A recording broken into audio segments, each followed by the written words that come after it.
All right.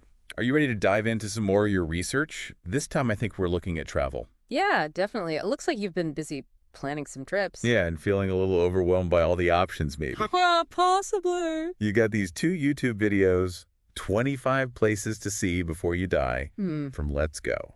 Okay. And then 34 insanely cheap destinations for budget travel in 2025 All right. from Discovery Destinations. So That's a lot of places. it is a lot of places. That's 59. So maybe we can help narrow it down a bit. Yeah, we can definitely sift through and see which ones are really doable. Yeah.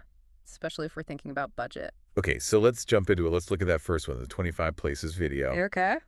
I mean, I'm just scrolling through it, and there's some incredible stuff here, like some really visually epic places. Right off the bat, it looks like you are drawn to natural wonders. Oh. Things that are kind of visually stunning, whether it's a desert landscape or a dramatic coastline or just something that kind of defies logic. Yeah, like Tassili Nager National Park in Algeria. Yeah. Ooh, yeah, that's a good one. These eroded sandstone formations in the Sahara Desert.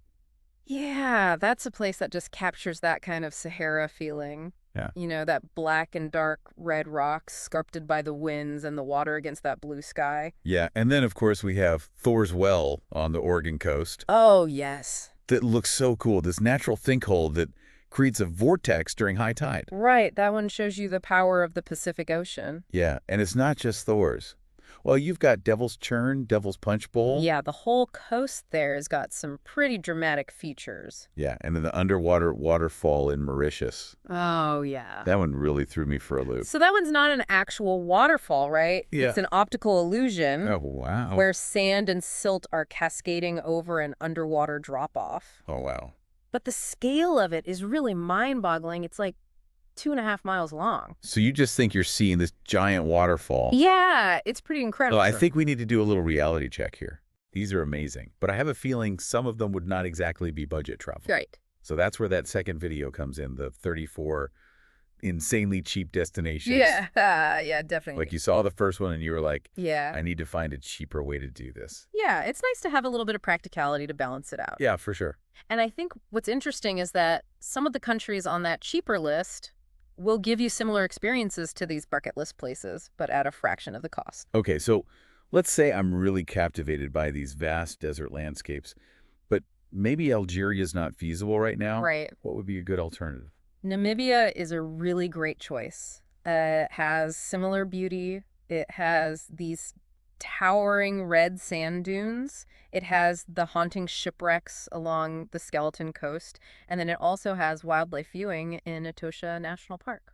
Ooh, haunting shipwrecks. You had me at haunting shipwrecks. And it's much more affordable than some other options. Yeah, okay. What about if I'm really fascinated by those crazy geological formations on the Oregon coast, but I don't want to spend a ton of money? If you want those unique geological formations, you could go to El Salvador. It's actually known as the land of volcanoes. Ooh. So, you'll get your geological fix there. It's also a really great choice if you want to experience Central American culture on a budget, and it's less crowded than some other destinations. And they have the Ruta de las Flores. Yes. It's like a scenic drive-through coffee plantations. Exactly. Okay, I need to see this. Yeah, it's a great one. And last one, what about if I love that underwater waterfall illusion, but I want to find a cheaper way to experience that, like a cheaper, otherworldly looking place?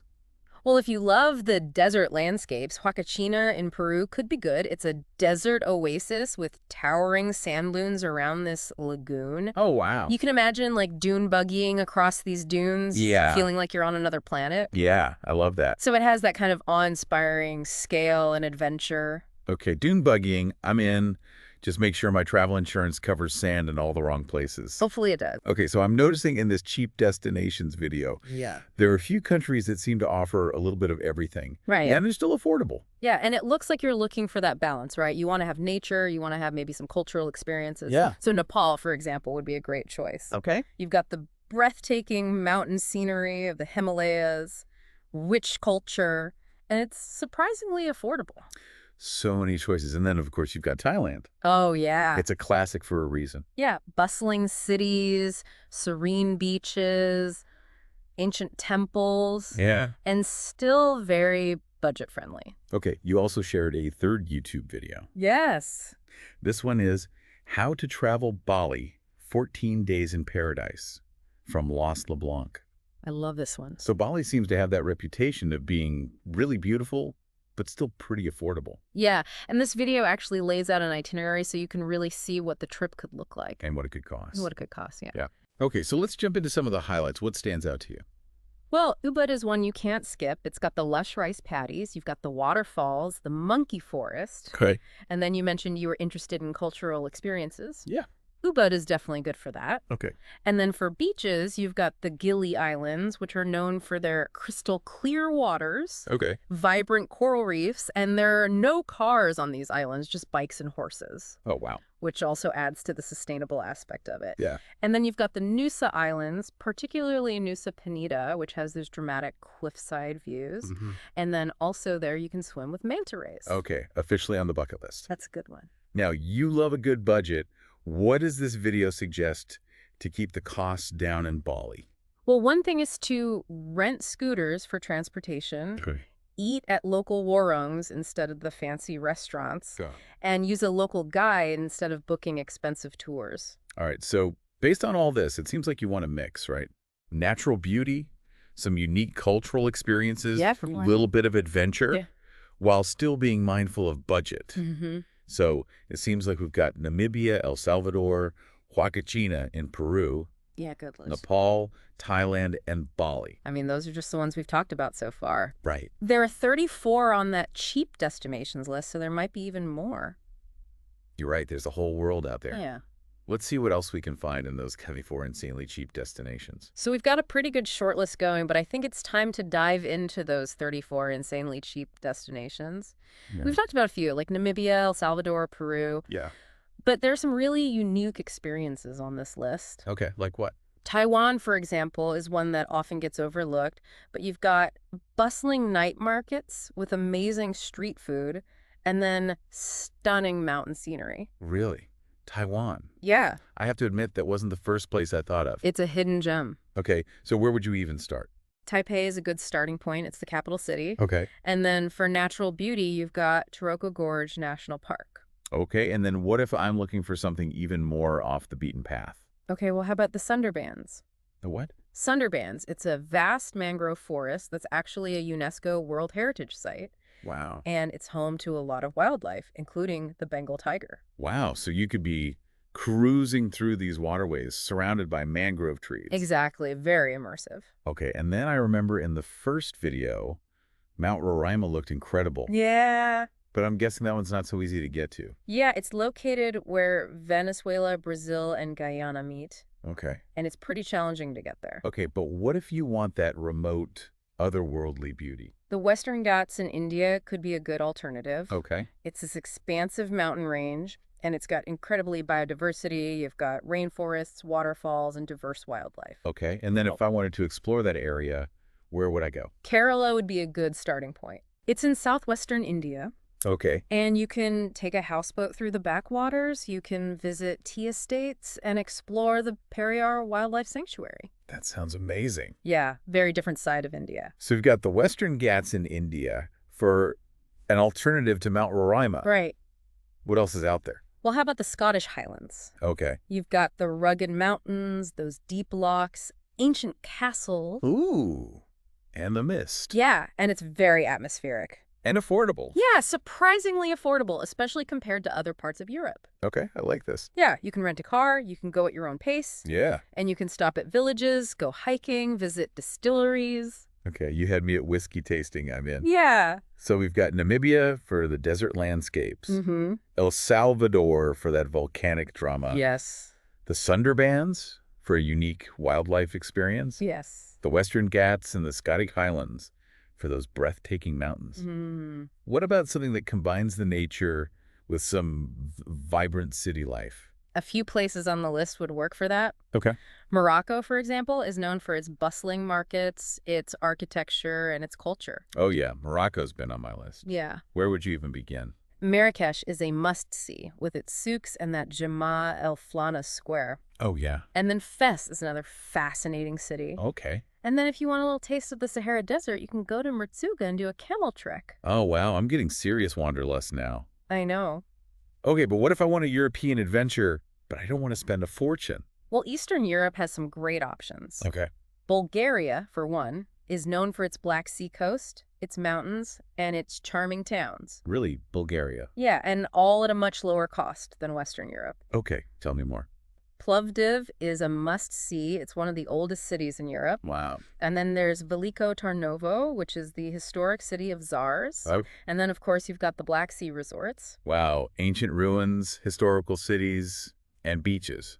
Okay, what if I'm really fascinated by medieval history and architecture? Well, in that case, how about Latvia? Latvia. Yeah, it's another overlooked gem. Okay. You've got Riga, the capital city, Mm, with its medieval old town. okay. And then outside of the city, you'll find castles like Koses Castle, Okay. and then even a stretch of coastline called the Livonian Riviera. Latvia, beaches, medieval towns, castles. It seems like they've got it all. They do, and again, at a much more affordable price than some of those other European destinations. I'm adding it to my list. Good. Okay, you mentioned Eastern Europe, but what about Western Europe? Yeah. Is there any way to do that affordably? Portugal is a really great choice. It's Mm. often cited as a more affordable alternative to places like France and Italy. You okay? You can explore Lisbon, the capital, with its historic trams. Yeah. And then you've got Porto, which is famous for its port wine. Okay, so where should I go in Portugal? Sintra is a must-see. It's close to Lisbon, Okay. and it's known for its palaces like Pana Palace. Oh, wow. And then you've got Quinta da Regalera, which has these really mysterious gardens. That sounds magical. Yeah, and then for some coastline, you can head to the Algarve in the south. Okay, we've covered a lot. Oh, we have. But I remember you said I'm drawn to nature, culture, and adventure. Right. So what if I want all of that? Nepal. Okay. We talked about it earlier, but it's also a haven for adventure activities. Wiley. Yeah, you could go whitewater rafting, paragliding, even bungee jumping. Wow, okay. And then you've got the cultural side in Kathmandu with the temples and the markets. Okay, Nepal. For both adventure and culture, I like it. Yeah. But what if I want that adventurous spirit, but combined with some wildlife? You want to see some animals. Yeah, like those Bengal tigers we talked about. Well, South Africa could be a good option. Okay. It's known for its wildlife and its safaris, but it also has some more adrenaline-pumping activities. Okay, like what? Cage diving with great white sharks. Whoa. Hold on. Maybe not for But the landscapes are pretty dramatic. Yeah, very dramatic. Okay. You could hike Table Mountain. Yeah. You could go sandboarding down the dunes. Okay, so we've got Nepal for the mountain adventure, Mm-hmm. South Africa for the wildlife thrills. Yes. But what if I want all of those elements? Hmm. Nature, culture, and adventure all in one. Well, Costa Rica is known for being a paradise for nature lovers and adventurers. Oh, yeah. Costa Rica, I've heard they're doing really great stuff with ecotourism. Exactly. So what kind of stuff can you do there? They have incredible biodiversity. Okay. So rainforests, active volcanoes, beaches, even cloud forests. Wow. So you could zip line through the rainforest, soak in volcanic hot springs, surf. Zip lining through the rainforest. Yeah. Okay, that's yeah. going on the list. All right. What if I want something that's a little more sustainable, maybe a little more off the beaten path? Slovenia is a good choice. Slovenia, okay. It's known for its lakes, its charming towns, and it's very peaceful. Okay. And they're really focused on preserving their natural beauty and their cultural heritage. Okay, so where should I go in Slovenia? Lake Bled is a must-see. Oh, I've seen pictures. Yeah, it's that glacial lake with the island church and the medieval castle. Yeah, it looks like a fairy tale. Exactly. And then you can also visit the Ikokin Caves, which are a UNESCO World Heritage Site. Wow. Okay, I'm adding Slovenia to my list. Good choice. All right, so you're giving me all this great advice, all these places, but how do you actually choose?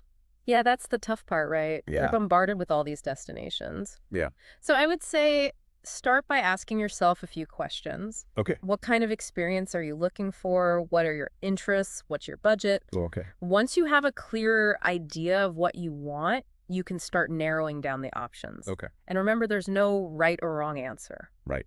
It's about the right fit for me. Exactly. And it seems like you're doing a pretty good job of figuring that out. I think so. We've got destinations from all over the world. We've talked about how to save money.